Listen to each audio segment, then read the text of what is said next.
Well, that's it from all of us here on Look North. Join us again for the 10 o'clock news later this evening. Good night.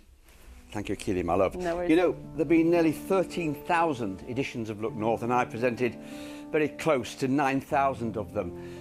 I should get a life, shouldn't I? But that's only part of the story. Look North started in 1968, 50 years ago, and we've covered everything in that time, from the momentous to the absolutely ridiculous. So, as we celebrate 50 years of Look North this weekend, let's take a nostalgic trip back in time, shall we? And remember some of the presenters, reporters, and some of those news stories that I'm sure you'd all love to see again. As they used to say in the trade, run BT.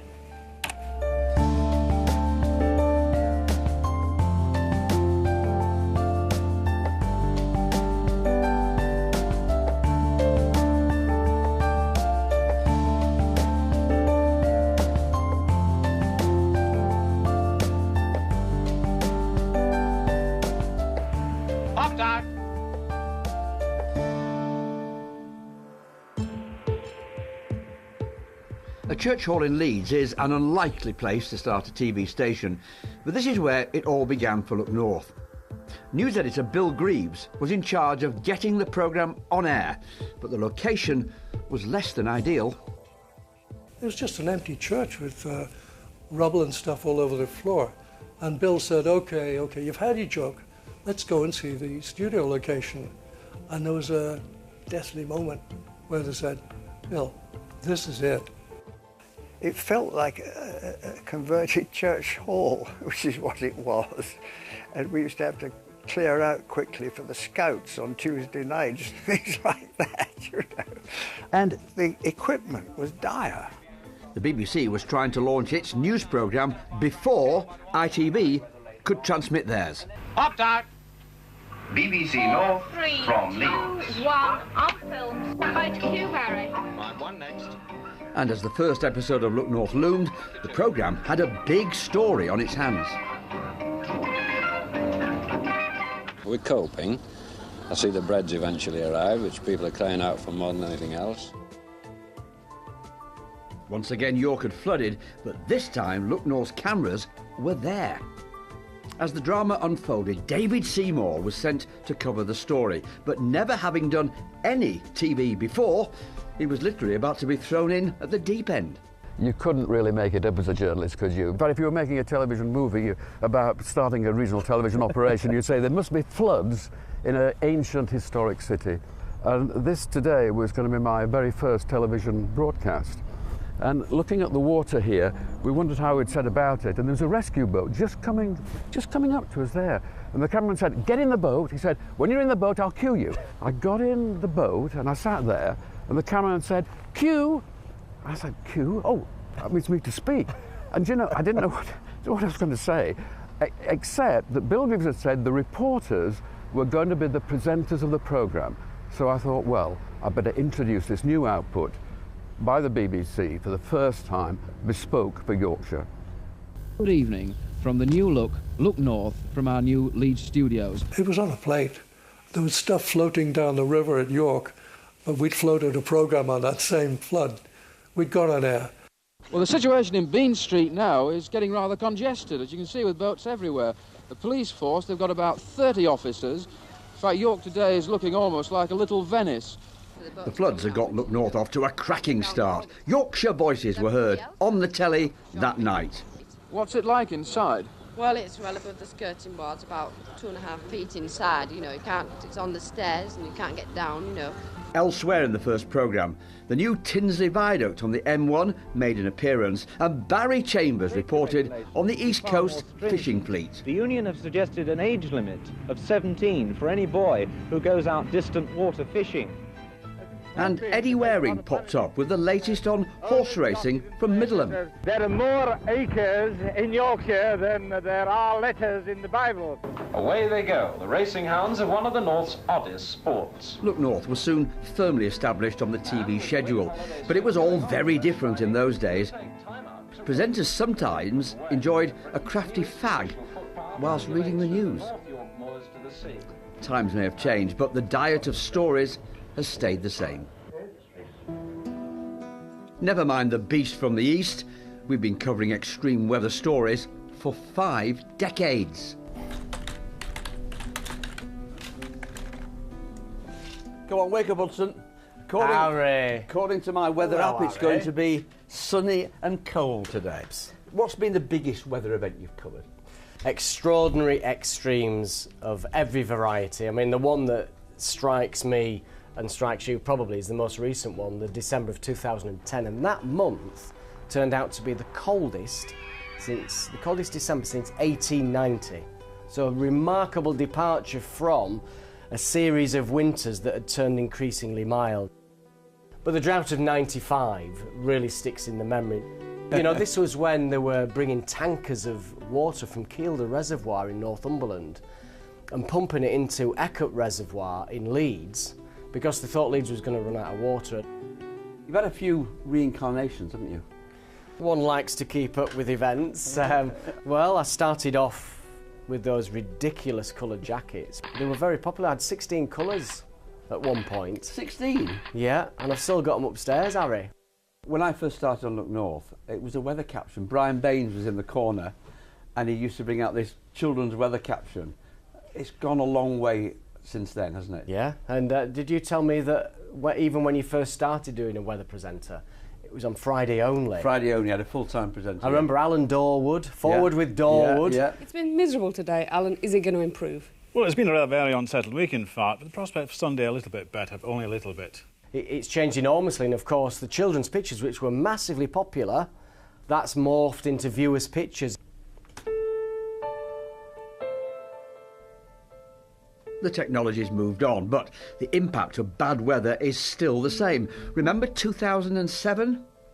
The size and scale of the flooding in South Yorkshire took everyone by surprise. Tens of thousands were affected. But for stranded office workers by the River Don in Sheffield, the flooding was about to be an uplifting experience. We came to work and it was absolutely chucking it down that day, but we didn't think anything of it. From looking out of our window, you could see that the cars that had been abandoned on the main road were starting to be submerged. And eventually we got a phone call from the RAF saying, we're going to come and get you. An RAF helicopter from Leconfield in East Yorkshire had already rescued dozens of folk. Heather was next. I'd never been winched up into a helicopter. I was relieved to be getting out of there, but yeah, it was quite frightening because it wasn't an experience obviously I'd been through before, and it was quite scary. And I'm going to reintroduce you to somebody now who you might never have thought that you were going to meet again. The person who rescued you and winched you out. Here he is. Hiya. Nice to meet you. You too. Thank you. Winchman John Carrington thought he'd seen it all, but the floods of 2007 was something else. It was just absolutely total chaos. Looking down from the air, the river itself, it was just absolutely torrential. It was just amazing to see. It was like seeing out of Waterworld, the film. It got people all over the place just waving, you know, shirts, T-shirts, waving anything that they could really to get our attention. Got winched down to Heather, tried to calm her down, reassure her that it was going to be safe to get winched up to the helicopter. It's quite a scary process. It's noisy, you're getting spun around quite a lot, but Heather was quite an easy winch really. Were you all just so happy to get out of that horrible situation? Definitely, because obviously we didn't know when it was going to come to an end, and this guy came and rescued us. Weather stories have always been a big part of Look North, but back in the 70s, it wasn't the only topic dominating the headlines. Our cameras were there as Britain went through a period of radical change. They're here to stop you going in! They've been brought here to stop you going in! There were strikes and blackouts. There were times of great tragedy, including the loss of the whole trawler, the Gaul. And there was the Lofthouse Pit disaster. Most of the miners managed to force their way through shoulder-deep water and escape, but 7 miners are missing. But one story shocked the whole nation. Flixborough. It was Saturday, June the 1st, 1974, and an explosion ripped through the Nipro chemical plant near Scunthorpe. 28 people were killed. and 36 were injured. It was the biggest explosion in Britain since the Second World War. The damage was just incredible. I mean, it did look like a small nuclear explosion, really. Look North cameraman Paul Berriff was first on the scene. When you approached Flixborough, what did you see? Well, as I got nearer, we're talking about a mile or two, all the sort of top 6 inches or so of all the crops in the fields were all levelled off. And the sound wave from the explosion had just sighed through the whole area. Let's have a look at some of your footage, Paul. You can almost feel the heat. You were that close. How close were you? And just describe it to me. Oh, yeah, just like a few hundred yards away from there, and you could feel the heat for several hundred yards around. It was unbelievable. And it's just like somebody opening the oven door and shutting it again, you know, real heat bomb. It was 10 times louder than the height of Alamein, which was, I thought, was hellfire itself.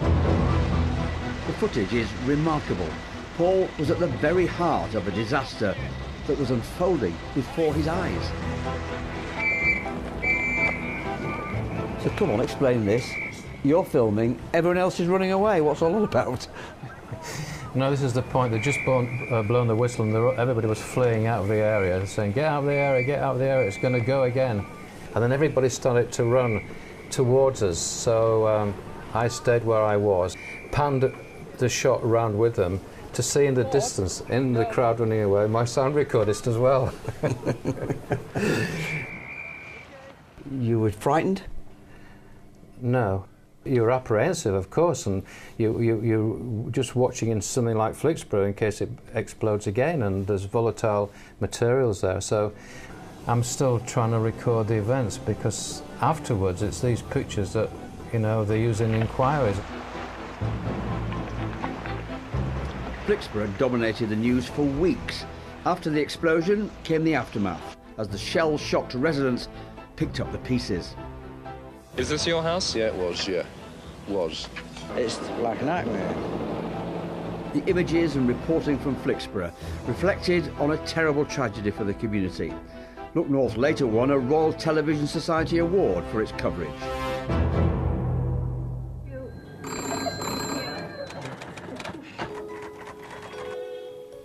The 70s marked another chapter in the history of Look North. We moved to Woodhouse Lane in Leeds, and it's where I came to report for duty when I first joined the BBC. The memories just flood back. This was my first full-time professional job working for Radio Leeds, and every morning I used to arrive on my Honda 50 and park it there. I was always told off for doing that. And then in the 80s I got my dream job, working for Look North, and what a decade that turned out to be. The Yorkshire Rippers' reign of terror came to an end. The disasters at Valley Parade and Hillsborough will always stay with us. The Leppings Lane Gate has become a shrine in memory of those who died. York Minster was badly damaged by fire. Hundreds of thousands came to see the Pope. And Bradford's Mohammed Ajib became Britain's first Asian Lord Mayor. How do I know? The 1980s was very notable for me because I started presenting Look North in 1982. And the one thing I feel very privileged about is that I've been lucky. Yes, I've had so many wonderful partners who've held my hand. And here's one of them, Judith Stamper. Judith, you don't look a day older. Harry, hey, listen, you don't either, but we're as young as we feel. We are. Let's have a look at some of the great Look North moments. Look at, what about this title sequence? Do you remember this? Oh, yeah, I think there were about 3 or 4 when we were... I like this one, though. The whole thing, though, was so exciting, wasn't it? Oh, yeah. I used to feel anticipation before we went on air. We had some big stories as well, and we were at the heart of a changing world, I think, in the 80s. Look how far apart we were. I'll sit here. It's amazing, isn't it? What I loved about what we did is we did some groundbreaking stuff as well, didn't we? Oh, incredibly, because in those days we were the first. In those days. Because, well, you know, 2-headed presenters, we were the first on Look North. Yeah, we were. So that, as I say, is just about it from the programme for tonight. Hope you've enjoyed it. And of course we had some fun, didn't we? Goodness me, you always did these kind of little items at the very end of the programme, so I couldn't answer you back. It was just awful. So if you don't mind, it's good night from me and Judith. Pass us over, please. Thank you. You shouldn't be in here, you know. Oh, dear me.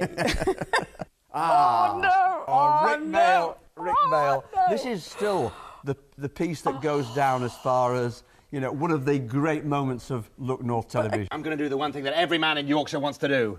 Come on, Jude. Give us a snog. Oh, my God. Will I make it? Now, oh, Rick Mail. no. I didn't know what to do, Harry. I just didn't know what to do. Now the television. Again, it was at the very end. Just imagine if I had to do an item after this. Dennis Skinner believes the power stations have... As you can see. I didn't know this was happening either until I saw Mark Lawson, it was, the floor manager with the microphone, because you don't know when your own mic's gone. One of the great things, of course, when you look back on Look North is some of the characters who we met. About this vicar, he was bizarre. Absolutely classic. There's a mole there, I must get him. This guy doesn't have a sense of humour at all. But the gun as well, shooting moles. What happens if you didn't like his sermon? The case of Mrs. Suggett is by no means untypical here in a... Ken Cooper. Ken. Yeah. Now, this is what not to do when you're about to do a piece to camera. And as she points out, if there's no guarantee... Don't work with animals, especially if they're on the hand. I suppose our Look North royalty was Khaled as is. Very much so. Very precise, very proper, clipped accent. Just tell me once again, just how many staff did you have at the Willows?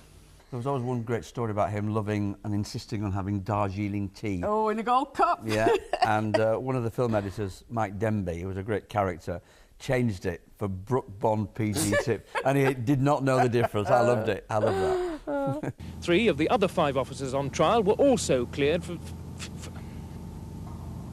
Not doing too well, are we? If there's one of the funniest moments on Look North, it's got to really be Mike Smart, though. Do you remember this piece to camera? Oh, the perfectionist. Oh, yes. The drugs were reward for delivering information and setting up other drugs users who were... sorry. Mike was a great reporter again, but an absolute perfectionist. I'll get this right this time.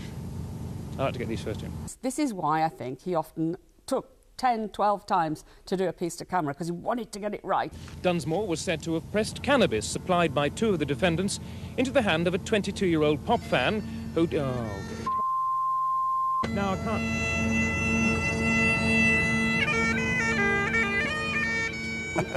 And this was hilarious. You just got to watch the reaction of the sound recordist, Graham Hupp, in the end. He'd done it about 20 times, and then this bagpipe started. The film cameraman continued with it. That was the other great thing, the crews we went out with, of course. Yeah, they were characters in their own right. I think that's our cue to move. Oh, goodness. We've outstayed our welcome, Harry. Judith and I fronted Look North for more than a decade, but we haven't been the only ones who've spent time in the Look North hot seat.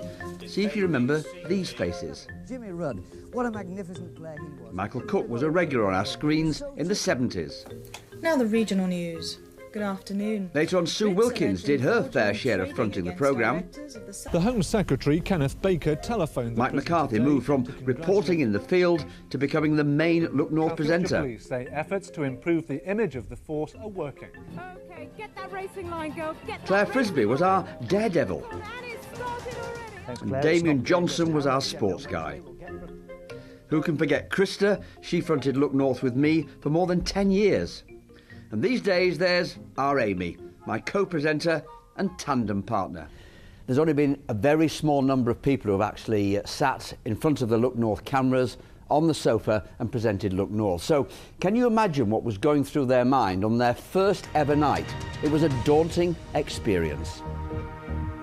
Good evening and welcome to the BBC News at 6. It was a baptism of fire. I had come from behind the camera, suddenly I was on camera. 18 months ago, this was a rundown arcade. Now, millions of pounds later, Harvey Nichols is turning this in Leeds into something of a fashion mecca. I really enjoyed that, and then they threw me into the presenting, literally stuck me on air. West Yorkshire police have been accused of using heavy-handed tactics in the way they tackled the Bradford riots in June. I was terrified, absolutely terrified, and I stood there, and it's just that whole notion of going live on television. That's all from me and from Sophie, making her debut appearance on Look North. Good night. A couple of months later, they put me on to the main programme with the wonderful Mike McCarthy, and Mike and I started presenting the main show on Look North, and it was about 3 months before I stopped shaking. Sophie soon found her feet, and then there was no looking back. Happy birthday, Look North. It is a fantastic programme, and I still remember the connection that the audience has with the people who present it and the people who are on. Sophie fronted Look North in the 1990s, when the news kept on coming. Our cameras captured the full drama of the fire of the Hickson & Wells chemical factory in Castleford. There was also the Dunkeswick air crash near Leeds, which claimed 12 lives. Yorkshire went on a spending spree when the Meadowhall shopping centre opened. And what about these pictures when Scarborough's Holbeck Hall Hotel collapsed? But as the millennium began, we were gripped by a very human story. 6-year-old Sally Slater from North Yorkshire was desperately ill and needed a new heart. With a Europe-wide donor search underway, her family prepared for the worst. Even if Sally does die, if we can do something to raise awareness for people to think a little bit more about organ donation, then at least it won't have been a complete waste. We were told 2 or 3 times that she was going to die, that she wouldn't make it through the night. So so it was very close to the wire. You've got to crack on with it. You don't have the option to just think, this is no good, we're getting out of here. You've got to battle on. That very public appeal on Look North put organ donation at the top of the agenda. But a donor was found. And 18 years on, just look at Sally go.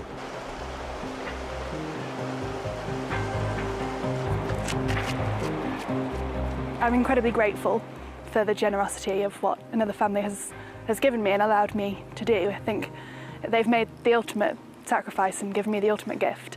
Back home near Malham, the Slaters have had nearly 2 decades to reflect on what was a real life-changing moment. To think of the very, very darkest days to where we've got to now and just look at her and what she's achieved and what she continues to want to achieve, and that, you know, the way she lives her life is an example to anyone who goes through an illness and comes out the other side. We returned to Sally's story many times, but there were other major headlines as we entered the 21st century. The derailment of an East Coast Express train at Great Heck left 10 dead and more than 80 injured. Our cameras were in Bradford to record some of the worst civil disturbances we'd ever witnessed. Missiles are being thrown, petrol bombs. This is now, at the minute, as you see it, a sustained assault on the police. There were unforgettable scenes when Nelson Mandela was made a freeman of the city of Leeds. And in 2002, One Look North became 2, with my old mate Peter Levy fronting a brand new programme for East Yorkshire and Lincolnshire. Yes, hello and welcome to the new Look North for Lincolnshire, East Yorkshire and North Norfolk. Peter's now as much a part of the furniture as this thing, the Humber Bridge. It's an incredible sight, that, isn't it, Peter? It never ceases to amaze me. Whenever you go away from Hull and then you come back in, either on the train down there or the car, you think, oh, I'm home, and it never loses its magic. It seems like the bridge has been here forever, but we were there when it was being built in the 1970s. Well, there's nothing revolutionary about this bridge. Its centre span may be 1,300 feet longer than that of the Severn Bridge, but the principle is exactly the same. We were also there when it was opened by the Queen. Since then, a lot of water has passed onto the bridge. One of the biggest stories was 2007 and the floods. All this area, Hull, devastated. There was 9,000 homes and businesses flooded. And then a few years later, after 2007, 2013, and then there was the tidal surge. The positive stories, though, there have been a few of those as well. There have. If you look down the water that way, there's the Siemens plant at Alexandra Dock. £160 million investment. Employs 800 people. It makes turbine blades for offshore wind turbines. They're 75 metres long, and you, Harry, could walk along the inside of them. And that's really put Hull on the map. I suppose the biggest thing must have been last year. I mean, there was a real buzz about Hull, wasn't there? It was amazing. I mean, 3.5 million visitors to Hull for the events, worth so much. In the national spotlight, Look North making programmes that the whole country saw. Suddenly Hull walked with pride. They were happy about themselves. They thought, yeah, we're on the telly, we're on the telly. Holstheim, as the city of culture, showcased this part of the world to the rest of the nation. This event did too. The Grand Départ of the Tour de France in 2014 was so successful, it seemed everyone was talking about us. And who can forget when Yorkshire was right up there near the top of the 2012 Olympic medals table? Jessica Ennis, Nicola Adams and many others did us proud. But they're not the only heroes we followed. Roy Castle's brave fight against lung cancer was moving.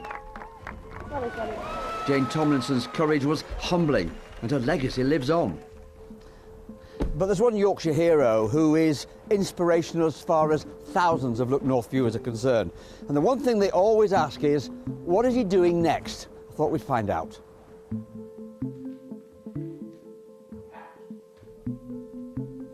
Ben Parkinson's story is one we've watched closely, but it began in the most difficult of times. Here was a family facing the reality of caring for their severely injured son after he was blown up in Afghanistan. I think if we'd have realised at that time just how bad it could be and how bad his brain injury could have been, I don't think we'd have coped at all. But Ben is a fighter, and despite his shattered body, he's refused to give up, and he has his family right behind him. I wouldn't be dead if it wasn't for my mum and dad. I would definitely have died. It's an amazing life story, but for me, one moment stands out. Just tell me what you remember about 2012 and that incredibly emotional torch. You were surrounded by all your comrades in arms. The thing that made the palace was our regiment was so behind me. That made me feel amazing. It was one of the best days of our lives, really.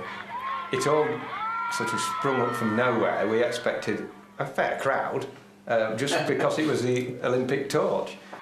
The Olympic Committee had said no flags, no uniforms, and there was Ben with 7 paras flag behind him, and it was just a moment in time, an amazing thing.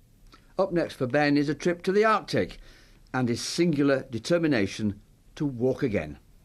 Why do you want to keep doing these things, Ben? If you were told your life is over, you're going to die within a few weeks, and if you live, you'll be vegetable for the rest of your life. You're told that you never walk or talk again. Would you do everything to try and fulfill life again? When will we see you walking in those? Watch this space. We will, I promise you. Ben's an inspiration, but he's just one of many amazing people we've featured in the last 50 years. So here's to the next 5 decades of Look North. I'm sure they'll be just as captivating.